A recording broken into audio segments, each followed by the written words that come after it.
Hello everyone, simple mathematics से YouTube channel में आप सभी का स्वागत है। सी टेट और एम पी टेट के लिए हम प्रीवियस ईयर क्वेश्चन की सीरीज सोल्व कर रहे थे। इसमें हमने अभी तक 210 तक के सवाल सोल्व कर लिए थे। आज के वीडियो में हम आगे के सवाल सोल्व करेंगे। यदि आपने पिछले वीडियोस नहीं देखे तो आप जरूर देखिए।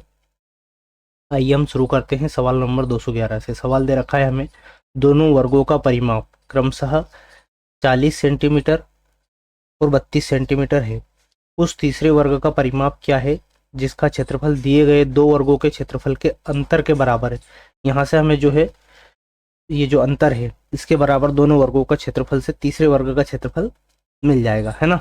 तो हम जानते हैं जैसे वर्गों का परिमाप दे रखा है तो परिमाप हमारा क्या होता है। परिमाप होता है हमारा 4 गुना भुजा वर्ग का, और वर्ग का क्षेत्रफल होता है, दोनों सूत्र लिख लेता हूँ मैं साथ में, भुजा का वर्ग, है ना। ये हमारे दोनों सूत्र होते हैं। तो हमें यहाँ दे रखा है परिमाप, तो परिमाप एक का परिमाप दे रखा है 40 और 4 गुना भुजा को हम, जैसे ये भुजा है तो इसको ए नाम दे लेते हैं, चारों भुजाओं को ए नाम दे देते हैं। वर्ग की चारों भुजाएं आपस में बराबर होती है, ध्यान रखना है हमें। तो ये हो गया ए, है ना। तो ए कितनी मिल गई हमें यहाँ पर 10। तो क्षेत्रफल कितना हो जाएगा, क्षेत्रफल क्या होता है, भुजा का वर्ग होता है। तो इस भुजा का वर्ग कर देंगे तो हमें क्षेत्रफल मिल जाएगा। तो एरिया हमें मिल जाएगा यहाँ पर कितना, तो 10 का वर्ग कर लेंगे हम तो एरिया हमें मिल जाएगा 100। इसी तरह हम दूसरे वाले वर्ग की जो परिमाप दे रखा है उसमें ये रखेंगे। तो परिमाप हमारा क्या होता है 4 गुणित भुजा, तो परिमाप हमें दे रखा है 32 बराबर 4 ए, है ना। तो यहाँ से ए हमारा निकल जाएगा कितना, ए बराबर 8 निकल जाएगा। और क्षेत्रफल क्या हो जाएगा, क्षेत्रफल होता है भुजा का वर्ग, तो ये 8 का वर्ग कर देंगे हम तो हमारा क्षेत्रफल निकल जाएगा, एरिया निकल जाएगा कितना 64। अब कह रहा है वो कि तीसरे वर्ग का परिमाप क्या है। तीसरे वर्ग का परिमाप हमसे पूछा है और दिए गए जिसका क्षेत्रफल दिए गए दो वर्गों के क्षेत्रफल के अंतर के बराबर है, ये हमें ध्यान रखना है। तो इन दोनों का अंतर कितना हो जाएगा, 100 और 64 का अंतर हो जाएगा 36, है ना। तो ये क्या है, ये अंतर के बराबर उसका क्षेत्रफल है। तो 36 उसका क्या है, क्षेत्रफल है। और क्षेत्रफल क्या होता है, भुजा का वर्ग होता है। क्षेत्रफल होता है, यदि हमें भुजा चाहिए परिमाप निकालने के लिए, और क्षेत्रफल होता है भुजा का वर्ग, तो हम इधर डायरेक्ट वर्ग ए स्क्वायर रख लेंगे बराबर 36। तो ए स्क्वायर बराबर कितना, ए बराबर क्या हो जाएगा, वर्ग हटाएंगे रूट लगाएंगे तो ए बराबर हमें मिल जाएगा 6। मतलब तीसरे वर्ग की जो भुजा है वो कितनी है, 6 है। हमें चाहिए परिमाप, है ना। पेरीमीटर लिख लेते हैं हम डायरेक्ट। परिमाप चाहिए हमें, तो परिमाप होता है 4a, 6 इंटू 4, है ना। 4a होता है तो 6 इंटू 4 24 हमारा क्या हो जाएगा, तीसरे वर्ग का परिमाप हो जाएगा 24, है ना। तो ऑप्शन हमारा यहाँ पर ए वाला राइट आंसर हो जाएगा। जैसे हमें ये वर्ग दे रखा है तो इसकी जो प्रॉपर्टीज होती है उसकी हम चर्चा करते हैं। वर्ग की सभी भुजाएं आपस में बराबर होती है ना, और एक दूसरे के समांतर होती है। क्या होती है, सभी बराबर होती है और एक दूसरे के समांतर होती है। इसके प्रत्येक शीर्ष पर समकोण बनता है, मतलब 90 डिग्री का कोण बनता है प्रत्येक शीर्ष पर, है ना। और वर्ग के विकर्ण एक दूसरे के बराबर होते हैं और एक दूसरे को समकोण पर समद्विभाजित करते हैं। ये जो विकर्ण है आपस में बराबर होते हैं और एक दूसरे को समकोण पर समद्विभाजित करते हैं, ये आपस में बराबर होंगे। और जो जहां ये एक दूसरे को प्रतिच्छेद कर रहे हैं वहां पर 90 डिग्री का एंगल बन रहा है। ये हमें ध्यान रखना है इसकी प्रॉपर्टीज, ठीक है। आगे का सवाल हम देखेंगे, इसका उत्तर हो जाएगा ए वाला ऑप्शन 24 सेंटीमीटर। अगला हम सवाल देखेंगे। सवाल दे रखा है निम्नलिखित में से कौन सा पूर्ण वर्ग नहीं है। मतलब ये जो संख्याएं दे रखी है इसमें से कौन सा पूर्ण वर्ग नहीं है।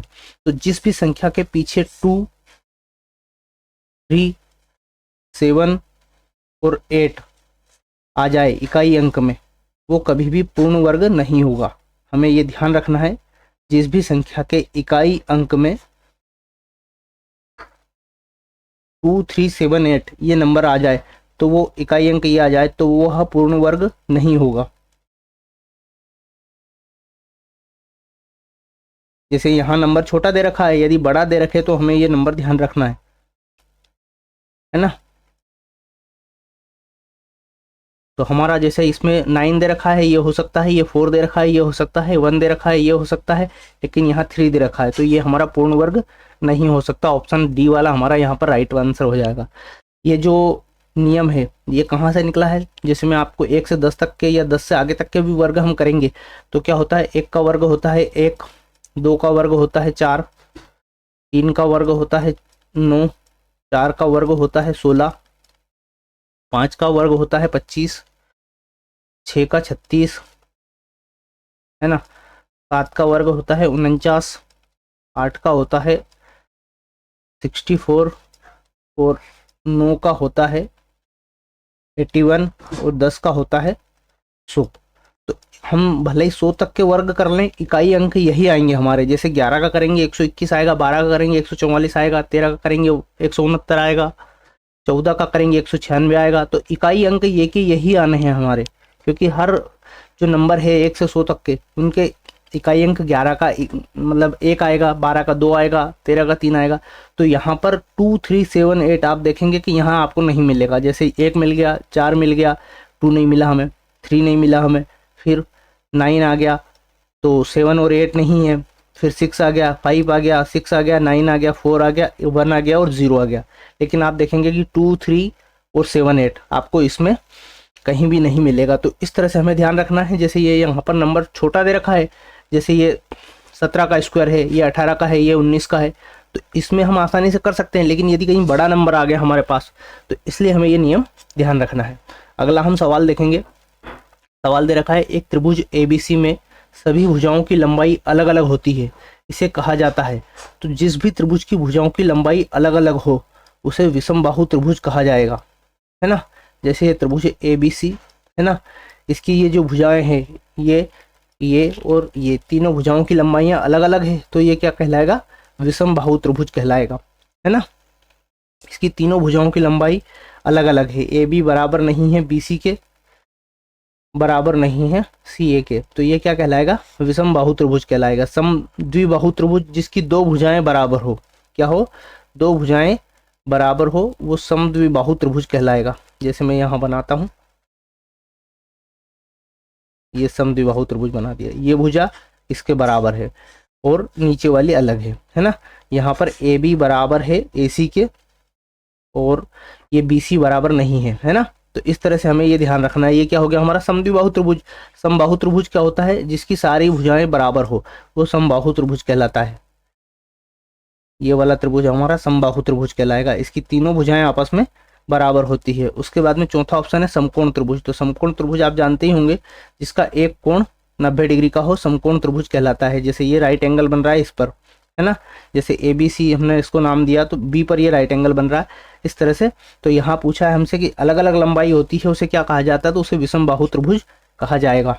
ऑप्शन ए हमारा यहाँ पर सही जवाब हो जाएगा। अगला हम सवाल देखेंगे, 214 नंबर का दे रखा है, 55 सेंटीमीटर से 1 मीटर के अनुपात की गणना करें। यहाँ पर हमें सेंटीमीटर दे रखा है और यहाँ पर मीटर दे रखा है, तो हम इन दोनों चीज़ों को एक समान कर लेंगे, या तो इसे मीटर को सेंटीमीटर में बदल लेंगे या सेंटीमीटर को मीटर में बदल लेंगे। तो हम क्या करते हैं, मीटर को सेंटीमीटर में बदल लेते हैं। जैसे 1 मीटर हमारा होता है, 1 मीटर बराबर 100 सेंटीमीटर होता है ना। अनुपात पूछा है हमसे, सिंपल सवाल है, तो 1 मीटर की जगह हम 100 सेंटीमीटर रख के इसे हल कर लेंगे।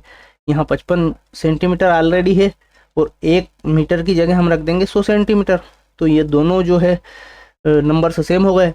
अब इसे सरल कर लेंगे, इसे 5 से काट लेंगे तो 5 एकम 5, 5 एकम 5 अनुपात में हो जाएगा ये 5 दूनी 10 और 0, तो ये 11:20 हमारा यहाँ पर ऑप्शन ए वाला सही उत्तर हो जाएगा। अगला हम सवाल देखेंगे, 215 नंबर का सवाल दे रखा है कि सबसे, ये जो समीकरण दे रखा है, समीकरण का सबसे बड़ा सामान्य गुणनखंड खोजें। मतलब हमें क्या निकालना है, HCF निकालना है ना, ग्रेटेस्ट कॉमन फैक्टर हमें निकालना है। यहाँ इंग्लिश में इसने स्पष्ट दे रखा है। तो अब हमें ऐसा नंबर लेना है जिससे इस समीकरण में, मतलब ऐसा बड़ा से बड़ा नंबर लेना है जिससे समीकरण में पूर्णतया भाग चला जाए। तो इस समीकरण में हम देखेंगे जैसे कि ये दो पार्ट में है, तो यहाँ पर k+8 है, यहाँ पर k+8 की पावर 3 है, मतलब k+8 एक ऐसा नंबर होगा जिससे इसमें दोनों जो पदों में भाग चला जाएगा, है ना। यहाँ पर k+8 है और यहाँ पर इसकी घात 3 है, तो k+8 से दोनों पदों में भाग चला जाएगा। तो एक तो हो जाएगा हमारा k+8। फिर बाहर वाले नंबर देखेंगे, यहाँ 5k³ है और यहाँ 10 है, 5k³ और ये यहाँ पर 10 है। तो अब इसमें जैसे ये k नहीं है तो ऐसा नंबर देखेंगे हम जिससे दोनों में भाग चला जाए। अब k हमें नहीं लेना है, क्यों? क्योंकि एक पद में k नहीं है हमारे पास। तो यहाँ पर जैसे 5 है वो यहाँ पर 10 है, तो 5 हमारा जो ऐसा नंबर हो जाएगा जिससे दोनों में भाग चला जाए। इसमें भी 5 से भाग चला जाएगा और इसमें भी 5 से भाग चला जाएगा। तो हमारा 5k+8 ऐसा नंबर हो जाएगा जिससे दोनों पदों में पूर्णतया भाग चला जाए। तो ऑप्शन बी वाला हमारा यहाँ पर सही जवाब हो जाएगा। अगला हम सवाल देखेंगे 216 नंबर का। सवाल दे रखा है निम्नलिखित का मान ज्ञात कीजिए। ये समीकरण दे रखा है 12p⁴ - 36p³ + 27p² को हमें भाग देना है 2p-3 से, है ना। 2p-3 से हमें इसमें समीकरण में भाग देना है।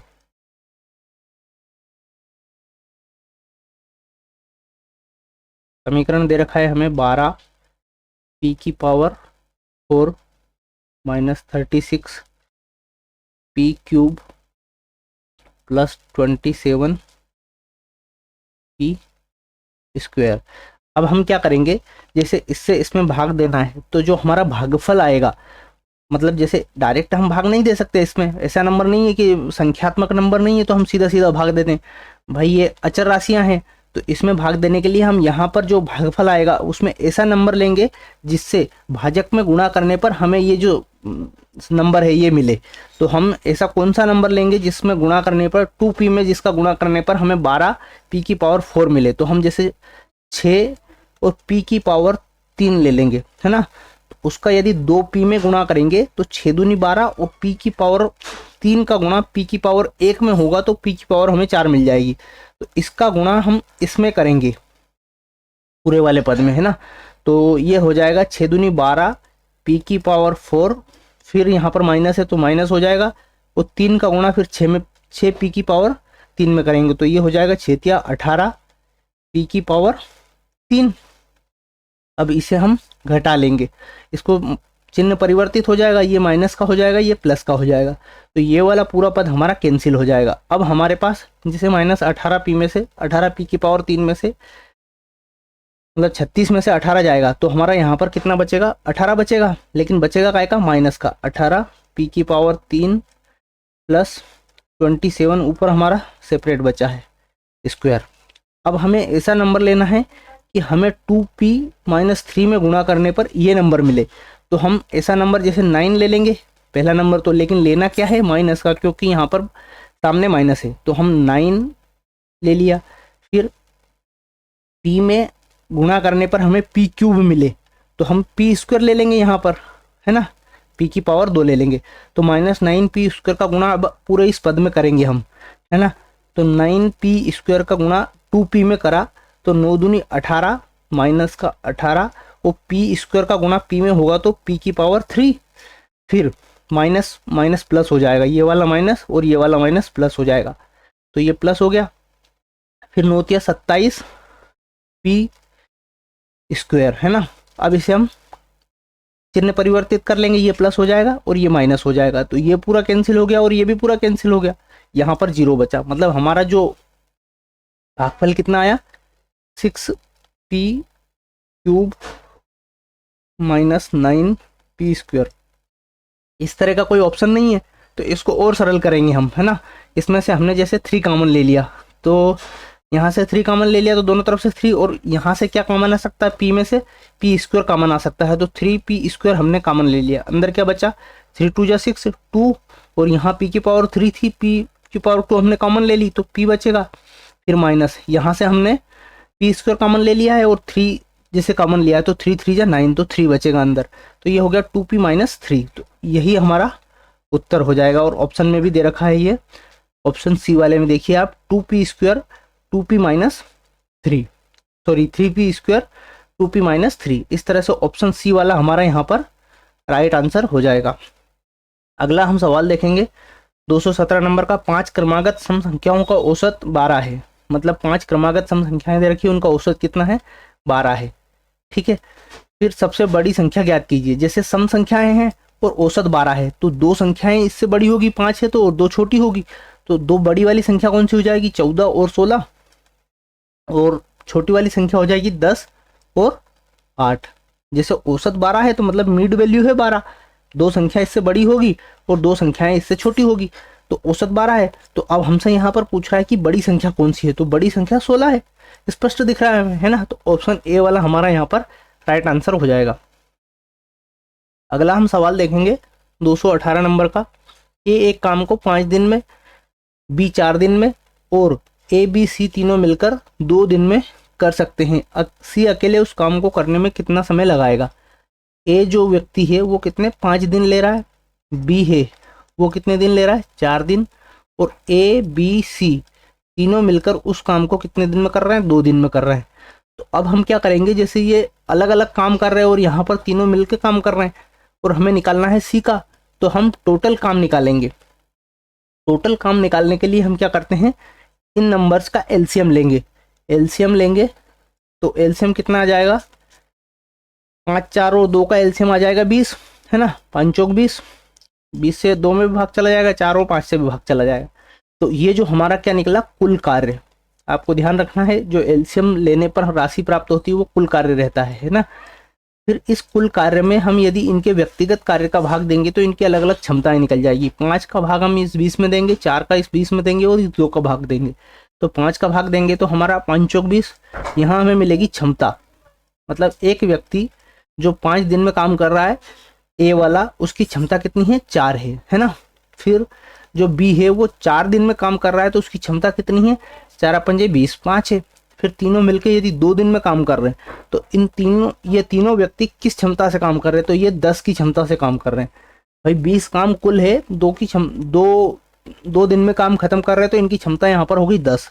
अब हम क्या करेंगे, ए बी सी की क्षमता में से यदि ए बी की क्षमता हटा लेंगे तो हमें सी की क्षमता मिल जाएगी। यदि सी को अकेले को काम कराना है तो हमें सी की क्षमता चाहिए। कुल वर्क तो है हमारे पास, लेकिन सी किस क्षमता से काम कर रहा है, इसके लिए हमें सी की क्षमता चाहिए। तो ए बी की क्षमता, ए बी सी की टोटल क्षमता कितनी है, टोटल क्षमता है ये यहाँ पर क्षमता वाला ये वाला पार्ट है ना, ध्यान रखना आप। तो टोटल क्षमता है 10। फिर ए बी की क्षमता क्या है, ए की क्षमता है 4, बी की है 5, तो ये हो गई 9। तो सी की क्षमता कितनी बचेगी, 10 में से 9 गया तो 1 बच जाएगी। अब टोटल कार्य हमारे पास 20 है, सी की क्षमता 1 है, तो उसे 20 काम करने में पूरे 20 दिन लग जाएंगे। तो ऑप्शन हमारा कौन सा सही हो जाएगा, ऑप्शन ए वाला यहाँ पर राइट आंसर हो जाएगा, है ना। इस तरह से सबसे पहले हम अलग अलग काम लिख लेंगे सभी का, फिर एलसीएम लेंगे, कुल कार्य निकाल लेंगे। कुल कार्य निकालने के बाद में सबके जो व्यक्तिगत कार्य है उससे कुल कार्य में भाग देके अलग अलग क्षमताएं निकाल लेंगे। जैसे क्षमता निकाल ली हमने सभी की, फिर हमसे पूछा है सी अकेले कितने दिन में करेगा। तो ए बी सी की जो क्षमता है उसमें से यदि ए बी की क्षमता हटा देंगे तो सी की क्षमता बचेगी। ए बी सी की क्षमता है हमारे पास 10, ए और बी की क्षमता है हमारे पास 5 और 4 9। तो ए बी सी की क्षमता में से हमने ए बी की घटा दी तो सी की क्षमता बची। अब सी एक क्षमता से 20 काम को करने में पूरे 20 दिन लेगा। इस तरह से हमारा ऑप्शन ए वाला सही जवाब हो जाएगा। अगला हम सवाल देखेंगे, 2 व्यक्तियों की आयु का योग 30 वर्ष है, 4 वर्ष बाद उनकी आयु का योग ज्ञात कीजिए। वर्तमान में उनकी आयु का योग 30 वर्ष है, 4 वर्ष बाद कितना हो जाएगा, जैसे 2 व्यक्ति है तो दो व्यक्ति की आयु कितनी बढ़ जाएगी 8 साल, तो उनकी आयु का योग कितना हो जाएगा, इसमें हम 8 जोड़ देंगे तो ये 38 साल हमारा ऑप्शन सी वाला यहाँ पर सही उत्तर हो जाएगा। अगला हम सवाल देखेंगे, जैसे सवाल दे रखा है हमें रेखा और कोण वाला, तो ये निकटवर्ती चित्र में ए ई समांतर है सी डी के, है ना। ए ई समांतर है सी डी के, ये लाइन है ए, ये है ई, ये है सी और ये है डी, ठीक है। ये पी, ये क्यू, ये आर, ये एस, और ये एंगल दे रखा है हमें 110 डिग्री का, और ये वाला एंगल हमसे पूछा है, ठीक है। अब कह रहा है ये ए ई समांतर है सी डी के, ये वाली लाइन इस वाली लाइन के समांतर है। फिर कह रहा है ये मतलब ये लाइन इस लाइन के समांतर है। फिर बी सी समांतर है ई डी के, बी सी कौन सी लाइन है हमारी, ये है बी यहाँ पर, है ना। तो ये बी सी हो गया, ये वाली लाइन इस वाली सी डी के समांतर है, बी सी समांतर है ई डी के, सॉरी ई डी के समांतर है। तो ये लाइन आपस में समांतर हो गई, मतलब ये लाइन इसके समांतर हो गई, ये लाइन इसके समांतर हो गई। तो ये तो एक तरह से हमारा समांतर चतुर्भुज बन गया, है ना। यहाँ दे रखा है 110, तो ये वाला कोण कितना हो जाएगा, शीर्षाभिमुख कोण से 110 हो जाएगा। शीर्षाभिमुख कोण आपस में बराबर होते हैं, ठीक है। तो ये 110 हो गया। अब ये यदि 110 है तो ये जैसे समांतर चतुर्भुज हो रहा है तो ये वाला भी 110 हो जाएगा, क्योंकि समांतर चतुर्भुज के सम्मुख कोण बराबर होते हैं, है ना। ये 110 हो गया। अब ये एक सरल रेखा पर बनने वाले कोण हैं, ये यदि 110 है तो ये कितना हो जाएगा, 70 डिग्री हो जाएगा y वाला, है ना। तो y बराबर हमारा कितना हो जाएगा, 70 डिग्री। आपको ध्यान रखना है समांतर चतुर्भुज के सम्मुख कोण बराबर होते हैं, ये वाली प्रॉपर्टी लगाई हमने इसमें एक तो, और एक और प्रॉपर्टी लगाई हमने इसमें शीर्षाभिमुख कोण। तो शीर्षाभिमुख कोण आपस में बराबर होते हैं, है ना। शीर्षाभिमुख कोण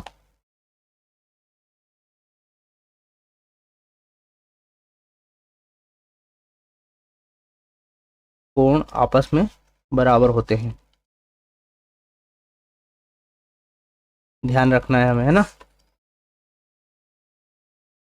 तो इस तरह से ऑप्शन ए वाला हमारा यहाँ पर सही उत्तर हो जाएगा। आज हम यहीं तक रखते हैं, आगे के सवाल हम अगले वीडियो में करेंगे। यदि आपने पिछले वीडियोस नहीं देखे हैं तो वो भी सवाल देखिए आप, बिल्कुल मैंने कम समय में अधिक सवाल करवाए हैं। सभी वीडियोस बिल्कुल 15-15, 20-20 मिनट के हैं और कम समय में अधिक सवाल हैं।